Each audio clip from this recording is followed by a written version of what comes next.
Om Sai Ram. Welcome to Sai Samarpan channel. मैं हूं आपके साथ में विन्नी और आज मैं आपसे बात करने आई हूं कि अगर हम पूरे दिन में से अगर हम कुछ ही मिनट निकाल लेना, चाहे 5 मिनट ही सही, अगर हम अपने साई के लिए निकाल लेना तो आपके जीवन में ना कभी कोई परेशानी आ नहीं सकती। जो रुकावटें हैं, जो परेशानियां हैं ना, वो सारे विघ्न दूर हो जाएंगे। सिर्फ अगर 5 मिनट अगर आप निकालेंगे ना, दिन में से सिर्फ एक बार अगर आप 5 मिनट निकालेंगे साईं के लिए, तो देखना आपकी लाइफ कैसे बदलती जाएगी ना, ये आपको खुद भी नहीं पता चलेगा। और लाइफ में इतने सारे चेंजेस आते जाएंगे। बस वो 5 मिनट की जो पूजा है, जो प्रेयर है, जो आप करेंगे ना, उससे आपकी लाइफ में इतने सारे चेंजेस आएंगे कि आपको खुद भी समझ नहीं आएगा। बहुत सालों से रुके हुए काम बनने शुरू हो जाएंगे और आपके जीवन में जो भी दुश्मन हैं, जो भी शत्रु हैं, जो परेशान करते हैं आपको, उन सब चीज़ों से छुटकारा मिलेगा आपको। और आपकी ज़िंदगी में ना जो भी खुशियां हैं वो सब वापस आएंगी। आपकी ज़िंदगी में अगर आपको लगता है ना कि आपके कुछ अशुभ कर्मों के कारण आपकी ज़िंदगी में कितना भी एफ़र्ट्स करने के बाद खुशी नहीं आती है, आप कितना भी पाठ पूजा कर लो, कितना भी कुछ कर लो, लेकिन आपके जीवन में ना कुछ नहीं हो रहा, तो आप ये करके देखना अगर आप ऐसा करोगे ना तो डेफिनेटली आई एम श्योर कि आपकी ज़िंदगी में बदलाव होंगे और आपको जो मन की शांति है ना वो भी मिलेगी। आपको करना क्या है, आपको रोज़ एक टाइम निकालना है ऐसा जिस टाइम पर आप बिल्कुल फ्री हो, जिस टाइम पर आपका जो माइंड है ना वो कॉन्शियस हो, एक चित हो, तब आप इसे कर सकते हो। जैसा कि सुबह मॉर्निंग टाइम जो होता है, ब्रह्म मुहूर्त जो होता है ना, उसमें बहुत शांति होती है। और मैं मोस्ट ऑफ द कहती हूँ कि सुबह ब्रह्म मुहूर्त में ही पूजा करो। इससे पता है क्या बेनिफिट्स होते हैं। सुबह सुबह इतना शांति का माहौल होता है, सुबह डिवाइन एकदम मुहूर्त होता है, डिवाइन टाइम होता है। जिस टाइम हम पूजा करने बैठते हैं तो हमारा जो माइंड है ना वो एक चित होता है, वो कॉन्शियस होता है, हमारा ध्यान इधर उधर नहीं भटकता। और सुबह के टाइम में ना बिल्कुल शांति होती है, डिवाइन टाइम होता है। तो ब्रह्म मुहूर्त में इसलिए पूजा करने के लिए कहा जाता है। तो अगर आप सुबह पूजा करते हैं तो बहुत अच्छी बात है। अगर आपको सुबह टाइम नहीं मिलता या आप उठ नहीं पाते हैं या आपकी जॉब ऐसी है जिस वजह से आप सुबह सुबह नहीं उठ के कर सकते हैं, तो आप शाम को कर सकते हैं ऑफिस से आने के बाद।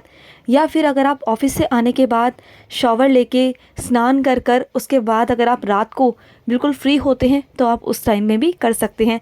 आपको करना क्या है, आपको कुछ ज़्यादा कुछ नहीं करना, कोई नियम, कुछ विधि विधान नहीं है, ऐसा कुछ भी नहीं है। आपको सिंपली शॉवर लेना है। अगर आप सुबह करते हैं तो सुबह, शाम को करते हैं तो शाम को, और रात को करते हैं तो रात को आपको शावर लेना है। शावर लेने का मतलब ये होता है कि जब हमारी बॉडी पर पानी पड़ता है ना, जल, जो ईश्वर ने, जो प्रकृति ने जो जल बनाया है ना, वो हमारी बॉडी पे जब पड़ता है ना तो हमारी बॉडी की थकावट, हमारे बॉडी का एक बोझ, जो चीज़ें होती है ना, वो एकदम से निकल जाती हैं। और आप फील करते होंगे नहाने के बाद आपको बहुत हल्का महसूस होता है। कभी आप नोटिस करते होंगे ना कि कभी आप बहुत थके आ रहे आए हो तो आप कहते होंगे ना कि चलो मैं शावर ले लेता हूँ, मैं नहा कर आता हूँ तो मुझे अच्छा फील होगा। तो नहाने के बाद ना हमें हमेशा अच्छा फील होता है, हमारे माइंड में ना एक हैप्पीनेस सी होती है, एक खुशी होती है।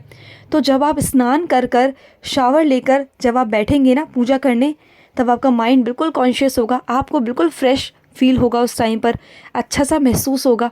इसलिए स्नान करने के बाद ही पूजा करने के लिए कहा जाता है कि स्नान करते ही आप पूजा कीजिए। क्योंकि स्नान करने के बाद अगर आप इधर उधर के कामों में लग जाते हैं, देन उसके बाद में करते हैं, तो आपकी थकान रहती है शरीर में, तो वो इतना अफेक्ट नहीं करता है। तो आपको क्या करना है, स्नान करने के बाद पूजा के स्थान पर जाकर बैठ जाना है। जहाँ पर भी, जिस मंदिर में भी आप पूजा करते हैं, वहाँ पर आप पायदान नीचे बिछाकर बैठ जाइए। और अगर मंदिर नहीं भी है अगर आपका, तो आप अपने रूम में या कहीं भी, जहाँ भी आपको घर में सुटेबल आपको कोना दिखाई दे, कहीं भी जहाँ भी आपको ठीक लगता है, वहाँ पर आप चद्दर बिछाइए ज़मीन पर या फिर पायदान बिछाइए। जो भी आप करते हैं वो आप बिछाकर आराम से चौंकड़ी लगाकर आप पहले आराम से बैठ जाइए, बिल्कुल। और उसके बाद ना आपने क्या करना है, एक माला लेनी है 108 वाली। और उसके बाद आपने क्या करना है, सबसे पहले, जैसा कि आप जानते हैं कि हम सबसे पहले गणेश जी को याद करते हैं, तो हम गणेश जी की स्तुति कर लेते हैं। या फिर गणेश जी का जो भी स्रोत जो भी आपको अच्छा लगता है वो आप कर सकते हैं, क्योंकि हमेशा सबसे पहले नमन गणेश जी को ही किया जाता है। और इसका मैं एक रीज़न बताऊं, जब आप साई सा चरित्र पढ़ते हैं ना, तो साई सा चरित्र में जो फर्स्ट चैप्टर है, पहला अध्याय जो है, उसमें भी बाबा ने स्टार्टिंग जो की है वो गणेश जी से ही की है। ठीक है, तो हम जो भी काम करते हैं वो गणेश जी से ही करते हैं, वो हमारे विघ्नहर्ता हैं। तो उनका पहले हम स्त्रोत करेंगे। जो भी आपको स्त्रोत पसंद हो वो आप कर सकते हो।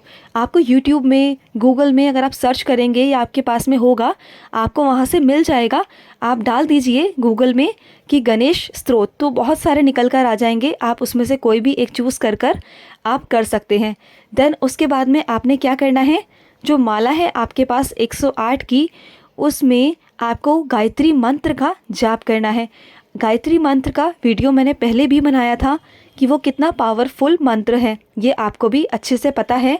तो आपको रोज़ 108 बार आपको गायत्री मंत्र का जाप करना है, बिना रुके, कॉन्शियस माइंड से, बिल्कुल एकदम एक चित कर कि बाबा और आपकी एकदम कनेक्शन बन गया है, और आपके और बाबा के बीच में ना कोई नहीं है, कोई तीसरा नहीं है बीच में। कि आप एकदम ऐसा कीजिए, बिल्कुल शांत माहौल में कीजिए, जहाँ पर आपको कोई आवाज़ ना आए, जहाँ पर कोई शोर शराबा ना हो, ऐसा कुछ हो तभी आप कीजिए। और अगर मैं एडवाइस करूँ तो आप सुबह ही कीजिए, ब्रह्म मुहूर्त में, क्योंकि सुबह के टाइम पे ऑलमोस्ट सब सो रहे होते हैं। तो आपको जैसे भी ठीक लगे। तो आपको क्या करना है, 108 बार मंत्र पढ़ना है, और मंत्र की जो चैंटिंग है, जो शब्द हैं, वो बिल्कुल सही सही उच्चारण आपको करने हैं। अगर अब स्टार्टिंग में आपको नहीं याद होता है तो स्टार्टिंग में आप देख कर लीजिए, पढ़ कर लीजिए स्टार्टिंग में। फिर आपको धीरे धीरे धीरे आपको चैंट करते करते करते आपको याद हो जाएगा। और याद होने के बाद आंखें बंद कीजिए बिल्कुल, और बिल्कुल बाबा की तरफ ध्यान लगाना है आपको, सिर्फ़ और सिर्फ बाबा की तरफ। और आप ना जब भी ये चैंट करने बैठेंगे, तो जैसे मैंने आपको बताया, आपका माइंड बिल्कुल कॉन्शियस होना चाहिए, आपका माइंड बिल्कुल शांत होना चाहिए। ना ही किसी के लिए कुछ अपशब्द, ना कोई बुरे विचार आपके मन में नहीं होने चाहिए। कि ऐसा नहीं है कि इधर आप चैंट कर रहे हो, गायत्री मंत्र का जाप कर रहे हो, उधर आप किसी और के लिए गुस्से से सोच रहे हो, कुछ मन ही मन कुछ ना कुछ अपशब्द बोल रहे हो, मन ही मन में आपके नेगेटिव थॉट्स चल रहे हैं कि अरे उसने मेरे साथ ऐसे किया वैसे किया, तो वो नहीं लगेगा, बिल्कुल भी नहीं लगेगा। अगर आप बिल्कुल अच्छा सोचेंगे ना कि ईश्वर मेरा भी अच्छा हो, और इस संसार में जितने भी लोग हैं सबका अच्छा हो, सबका अच्छा सोचिए, फिर देखना आपको इतनी पॉजिटिविटी मिलेगी ना, इतनी पॉजिटिव थिंग्स आपके पास में आएगी ना। जैसे कि मैंने आपको बताया, हमारे एनवायरनमेंट में ना जो बाबा की शक्तियाँ होती हैं, जो डिवाइन शक्तियाँ होती हैं, वो हमारे आसपास ही होती हैं। लेकिन कौन उसको अचीव कर पा रहा है, कौन ले पा रहा है, कौन नहीं ले पा रहा ना, ये हम पे डिपेंड करता है। जो नेगेटिव चीज़ें होती हैं ना, वो हमारे पास आने नहीं देती। जो हमारे नेगेटिव थॉट्स होते हैं ना, वो उन शक्तियों को हमारे पास नहीं आने देती। जो पॉजिटिवनेस होती है वो हमारे पास नहीं आती। लेकिन जब हम पॉजिटिव हो जाते हैं ना, जब हम पॉजिटिव सोचते हैं, पॉजिटिव रहते हैं, तो वो हमारे पास में आने लगती हैं, हमसे अट्रैक्ट होने लगती हैं। और आप कभी महसूस करना अपनी लाइफ में, जब भी आपके लाइफ में पॉजिटिविटी आती है ना, जब भी आप सकारात्मक होते हो ना, तो आपका मन कितना खुश खुश सा रहता है ना, आपको कितना अच्छा लगता है कि वाओ कितना अच्छा हो रहा है, अच्छी सी फीलिंग आती है। फिर उस वक्त ना आपके माइंड में जो बुरे लोग होते हैं, जो बुरे विचार आते हैं, वो बिल्कुल भी नहीं आ रहे होते हैं उस वक्त। कभी ऐसा मोमेंट आपके लाइफ में आया होगा कि कभी आप कहीं घूमने गए हो, या आपके मर्ज़ी से कोई चीज़ हो रही है, तो क्या उस टाइम पर आपके माइंड में वो सब चीज़ें क्लिक होती हैं कि अरे उसने मेरे साथ बुरा किया, नहीं किया? नहीं होती ना। कभी नोटिस करना क्यों नहीं होती, क्योंकि हमारा माइंड ना खुशी खुशी वाला होता है, अच्छा अच्छा फील कर रहा होता है, हैप्पीनेस होती है। और जहाँ हैप्पीनेस होती है ना, वहाँ नेगेटिविटी नहीं होती है। तो आपको जब चैंट करनी है ना, जब आप चैंट कर रहे हो, जब आप मंत्रास को जाप करते हो, तो आपको बिल्कुल अच्छे मन से, सच्चे भाव से करना है। फिर देखना कि आपको इतनी अच्छी एनर्जी मिलेगी ना, और आप चैंट करने का आप सोच नहीं सकते हो। इस चैंट में, मंत्र में इतनी पावर है, इतनी पावर है ना, कि आप जब मंत्र जाप करोगे ना, 1 महीना, 2 महीना, 3 महीना, देखना कि आपकी लाइफ में ना अपने आप धीरे धीरे बदलाव कैसे होंगे ना, आप ये खुद समझ नहीं पाओगे। जहाँ जहाँ से रास्ते बंद थे, वहाँ वहाँ से अपने आप खुलते जाएंगे। जो लोग आपके अगेंस्ट थे, वो लोग ऑटोमेटिकली आपके साथ होते चले जाएंगे। आपको ना किसी भी चीज़ की ज़रूरत नहीं पड़ेगी कि आपको किसी की ज़रूरत है, आपको माइंड से ये सब चीज़ें निकल जाएगा। जब आप ये मंत्र पढ़ेंगे ना, तो आपको ये पता है क्या फीलिंग आएगी कि आपके साथ साईं है, आपको किसी की ज़रूरत नहीं है। सारे काम आपके साईं सुनते हैं, साईं करते हैं, साईं ही करेंगे, साईं सब कुछ सुनते हैं। तो आपको अंदर से ना कभी अकेलापन भी फील नहीं होगा। कभी आप सपोज देन अकेले भी होंगे ना, तब भी आप अपने आप को खुश महसूस कर रहे होंगे, तब आपको अकेलापन, नेगेटिविटी, ये कभी प्रॉब्लम नहीं आएगी, कभी नहीं आएगी। और ये मंत्र करने से आपके पास में इतने सारे लोग अपने आप आना शुरू हो जाएंगे ना कि आपको बिल्कुल भी अजीब नहीं लगेगा। आपके लाइफ में ना बहुत सारी चीज़ें चेंज होती चली जाएंगी। आपको बहुत अच्छी फीलिंग आएगी कि वाओ, जो लोग मेरे पास पहले आना पसंद नहीं करते थे, अब वो लोग मेरे पास आना शुरू हो गए हैं। जो लोग मुझसे बात करना पसंद नहीं करते थे, वो आपसे बात करना शुरू कर देंगे। बहुत सारी चीज़ें ऐसी होंगी जो आपकी फाइनेंशियल भी जो कंडीशंस होंगी वो भी ठीक होती चली जाएंगी। तो ये मंत्र करने से ना बहुत सारे सॉल्यूशंस निकल जाते हैं। जैसे कि आपके घर में क्लेश हो रहा है, कोई प्रॉब्लम है तो वो भी ख़त्म हो जाएगी। कोई बीमारी है ना तो उसमें भी सॉल्यूशन होना शुरू हो जाएगा। धीरे धीरे कर कर आपका इलाज मिलना शुरू हो जाएगा। आपकी जो बीमारी है ना वो धीरे धीरे करके ख़त्म होना शुरू हो जाएगी। बहुत सारे इसमें बेनिफिट्स आपको मिलते जाएंगे। आपको खुद पता नहीं चलेगा कि कैसे कैसे बाबा आपके कर्मास को काटते जाएंगे और अच्छे कर्मा आपके लाइफ में ऐड करते जाएंगे। अच्छे कर्म आपके लाइफ में ऐड होंगे और देखना आपके लाइफ में इतने सारे चेंजेस अपने आप होंगे। और जब आपके साथ में कोई जानबूझकर इंटेंशनली कुछ गलत करने की कोशिश करता है ना, तो बाबा उसको सूद समेत वापस करते हैं। क्योंकि जो दर्द आप सहते हो ना, उस दर्द को बाबा उसे भी महसूस कराते हैं। एक ना एक बार तो महसूस ज़रूर कराते हैं। तो आप बिल्कुल बेफिक्र हो जाइए कि अगर आपको कोई रुलाता है, कोई आपको परेशान करता है ना, तो बिल्कुल बेफिक्र होना, बिल्कुल बाबा पे छोड़ देना। फिर देखना बाबा अपने आप सब कुछ संभाल लेते हैं, सब कुछ। तो जो आपको बुराई करता है ना, जो आपके बारे में गलत सोचता है, वो अपने आप परेशान हो जाएगा, अपने आप आपकी निंदा करना छोड़ देगा, आपके पीछे पड़ना छोड़ देगा। बाबा उसको ऐसा सबक सिखाते हैं ना, बाबा उसको ऐसा फील कराते हैं ना, इतना उसको महसूस होता है पेन कि वो खुद सोचता है कि मैंने इस इंसान को इतना पेन दिया, इतना दर्द दिया, तो शायद इसको भी कितना सहन हुआ होगा जैसे कि मुझे आज हो रहा है। और जब तक किसी इंसान को समझ नहीं आता, जब तक कि खुद पर नहीं बीतती है, ठीक है, तो वो चीज़ बाबा ज़रूर करते हैं, ज़रूर। ऐसा नहीं कि हम किसी के बारे में बुरा सोच रहे हैं या बुरा कर रहे हैं, नहीं, हम कभी किसी का बुरा नहीं सोचते। लेकिन बाबा के बच्चों को जो परेशान करते हैं ना, तो बाबा उन्हें सबक ज़रूर सिखाते हैं। क्योंकि है तो वैसे वो भी बाबा के बच्चे, लेकिन बाबा उन्हें सही रास्ते पर लाने के लिए सख्ती तो बरतते हैं ना थोड़ी बहुत। तो बस वही चीज़ें हैं। और माला जाप करने से ना आपका खुद का जो विश्वास है ना वो बिल्ट होगा। जो आपकी स्ट्रॉन्गनेस है ना वो आपको बिल्ड करेगी। आपको खुद अपने अंदर ना इतना कॉन्फिडेंस आ जाएगा कि आप तो कुछ भी कर सकते हो। आपके अंदर ऑटोमेटिक ना हिम्मत, शक्ति आएगी। और जब भी आप चैंट करते हो ना, तो हमेशा सबके अच्छा मांगिए, सबके लिए अच्छा मांगिए। आपकी भी प्रकृति होगी और जो आपसे लोग जुड़े हुए हैं ना उनका भी भला होगा, सबका भला होगा। तो और बाबा से शुरू करने से पहले, तो बाबा से शुरुआत करने से पहले बाबा को बोलिए कि बाबा मैं आपकी पूजा शुरू करने जा रही हूँ। बाबा मेरी पूजा को बाबा स्वीकार करना और जो गलती हुई हो उसे माफ़ करना बाबा। और सबकी खुशहाली मांगना, अपनी भी उन्नति मांगना और अपने परिवार की, अपने से जुड़े लोगों की भी उन्नति मांगना, इस संसार का भला मांगना।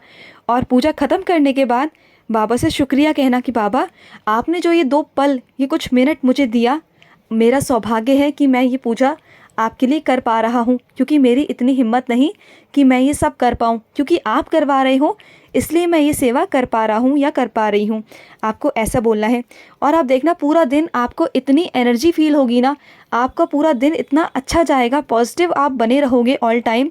जो भी आपकी रुकावटें आ रही है ना वो सब धीरे धीरे कर कर दूर होती जाएंगी। जो आपका एनवायरनमेंट है ना वो बिल्कुल आपके लिए बहुत अच्छा होता चला जाएगा। आपके आसपास के लोग बहुत अच्छे होंगे और आप जिन भी लोगों से मिलोगे ना तो बाबा आपको पॉजिटिव लोगों से ही मिलाएंगे। चाहे वो 4 लोग ही क्यों ना हो आपकी ज़िंदगी में, लेकिन वो वही लोग होंगे जो आपको सच में प्यार करते होंगे, ऑनेस्टली। और जो लोग बेकार के होंगे ना, जो आपका साथ कभी देते नहीं होंगे, जो धोखेबाज होंगे, बाबा उनको ना आपसे दूर कर देंगे। ऑनेस्ट लोगों को ही, ऑनेस्ट रिश्तों को ही बाबा आपसे मिलाएंगे और बाकी ना सबको दूर कर देंगे आपकी लाइफ से, जो भी आपकी लाइफ में सही नहीं है। और आपको इंटरनली ना इतना पीस मिलेगा ना, इतनी शांति मिलेगी ना, जिसके लिए लोग कहाँ कहाँ भटकते हैं, कहाँ कहाँ तीर्थ करने जाते हैं, तो वो सब ना आपको इतनी हैप्पीनेस आपको घर में ही मिल जाएगी, अंदर से इंटरनली आपको इतनी खुशी, आपको इतना आनंद मिलेगा ना, आपको कहीं भटकने की ज़रूरत नहीं है और आपको खुशी के मौके मिलेंगे। अपने आप आपकी लाइफ में खुशी के मौके आना शुरू हो जाएंगे। आपको अच्छी सी फीलिंग आनी शुरू हो जाएगी कि बाबा मेरे लिए खड़े हैं, क्योंकि बाबा हमेशा अपने लिए खड़े हो जाते हैं ऑल टाइम। और जब हम बाबा पर अपने आप को सरेंडर कर देते हैं ना, पूरी तरीके से बाबा पर छोड़ देते हैं ना, तो बाबा फिर अपने हिसाब से सब कुछ करते हैं, सब कुछ। और जब हम अकेले भी होते हैं ना, तब भी हम खुश होते हैं, क्योंकि हमें पता होता है कि हमारे साथ हमारे बाबा हैं और हम अकेले नहीं हैं, हमारे साथ बाबा हैं। तो बाबा हमारे लिए इनफ है, हम कंप्लीट हैं अपने आप में, हमें किसी और की ज़रूरत है ही नहीं। आपका व्यवहार, आपका हर एक चीज़ ना बहुत चेंज होता जाएगा। आपको बहुत लोग प्यार करने लगेंगे। आप ना ऐसे एकदम अट्रैक्टिव होते जाओगे सबके लिए कि जहाँ भी जाकर आप बैठोगे ना, आपकी महक, आपकी खुशबू चारों तरफ फैलेगी। वो सेंट वाली खुशबू की बात मैं नहीं कर रही, ना किसी इत्र की कर रही हूँ। मैं कर रही हूँ आपके चेहरे की नूर की, आपकी जो कैरेक्टर की, जो आपके चरित्र की जो महक होगी ना, जो बाबा की कृपा की महक होगी, वो आपकी ऑटोमेटिक लोगों को अट्रैक्ट करेगी। लोग आपसे अपने आप अट्रैक्ट होंगे, आकर्षित होंगे, आपकी तरफ खिंचे हुए आएंगे, क्योंकि आपके चेहरे पर जो नूर होगा ना बाबा का, वो अलग होगा। क्योंकि बाबा ना कृपा करते हैं ना जब, तो सब कुछ अपने आप बदलने लगता है। और जितनी भी चीज़ें डिफ़िकल्ट होती हैं ना, वो सब बाबा की कृपा से ना हमें बहुत ईजी लगने लगती है। सब कुछ ईजी होने लगता है, सब कुछ। और ना आप कोशिश करना जारी रखते हो हर चीज़ में, क्योंकि आपको पता होता है मुझे कोशिश करनी है, बाकी बाबा संभाल लेंगे। और दूसरी बात ये कि जब भी हम कहीं बाहर जाते हैं ना, तो वहाँ जाने के बाद भी ना ये करना मत छोड़िए। जो भी आपका नियम आप बनाते हैं ना, उसे मत छोड़िए। हाँ, हो सकता है कि कभी आपकी तबीयत ख़राब हो जाए या फिर कुछ ऐसी कोई प्रॉब्लम हो जाए जब आप नहीं कर पा रहे, तो वो अलग बात है। तो बाबा के आगे हाथ जोड़कर माफ़ी मांग लीजिए। लेकिन जब आप कर सकते हो तो आपको करो, क्योंकि ये बैटरी है ना, अपनी बॉडी के लिए भी एक बैटरी होती है, उसको भी हमें चार्ज करना होता है। तो बैटरी चार्ज करने के लिए हमें ये सब करना होता है, अपनी एनर्जी को बिल्ड करना होता है। हमारे अंदर एनर्जी आती है बाबा का मंत्र चैंट करने से, तो हमें वो करना होता है। आपको ना खुद ही ना अजीब सा लगेगा, खाली खालीपन सा लगेगा कि नहीं मुझे कुछ करना है, आज मैंने कुछ नहीं किया है। आपको खुद ही लगेगा कि मुझे बैटरी चार्ज करने की ज़रूरत है, तो आप खुद से बैठ जाओगे करने। कैसे भी करोगे, लेकिन करोगे, कहीं भी जाओगे लेकिन करोगे। और चाहे ना आपकी लाइफ में सुख हो, दुख हो, गम हो, खुशी हो, फिर आपको ना हर चीज़ से फ़र्क पड़ना बंद हो जाएगा। आपको कोई फ़र्क नहीं पड़ेगा कि कोई आपके बारे में क्या सोचता है। तो इतनी पावर है साई गायत्री मंत्र में इतनी ताकत है कि अगर आप रोज़ 5 मिनट भी करेंगे ना, तो देखना कि आपको इतना पॉजिटिव महसूस होगा। और रही सबके लिए अच्छा बनने की बात, तो ये प्रैक्टिकल लाइफ है। अगर आप सबके लिए अच्छा बन जाएंगे तो आप खुद के लिए बुरा कर लेंगे। बाबा कभी नहीं कहते कि किसी के लिए बुरा सोचो, लेकिन अपने लिए अच्छा सोचना भी अच्छी बात होती है। तो ज़रूरी नहीं कि सभी आपसे खुश रहें, ऐसा नहीं होता, क्योंकि ये लाइफ है। और इस लाइफ में ना 4 लोग आपसे खुश भी होंगे और 4 लोग आपसे नफ़रत भी करते होंगे। तो आपको सबको खुश नहीं रखना, सिर्फ अपने आप को खुश रखना है, सिर्फ अपने आप पर फोकस करना है, ठीक है। आपको कहीं भी इतना ध्यान नहीं लगाना फालतू, आपको अपने ऊपर फोकस करना है, बाबा पर फोकस करना है, और बाबा आपके चारों तरफ आपका एनवायरनमेंट अपने आप अच्छा कर देंगे। तो चलिए मिलते हैं नेक्स्ट वीडियो में। अगर आपके भी कोई एक्सपीरियंस है तो ज़रूर शेयर करिए। स्क्रीन पे जो नंबर शो हो रहा है आप वहाँ पर शेयर कर सकते हैं। आप हमें व्हाट्सअप भी कर सकते हैं, आप हमें कॉल भी कर सकते हैं। तो चलिए मिलते हैं नेक्स्ट वीडियो में। तब तक के लिए मैं लूँगी समाप्ति। ओम साई राम, जय साई राम।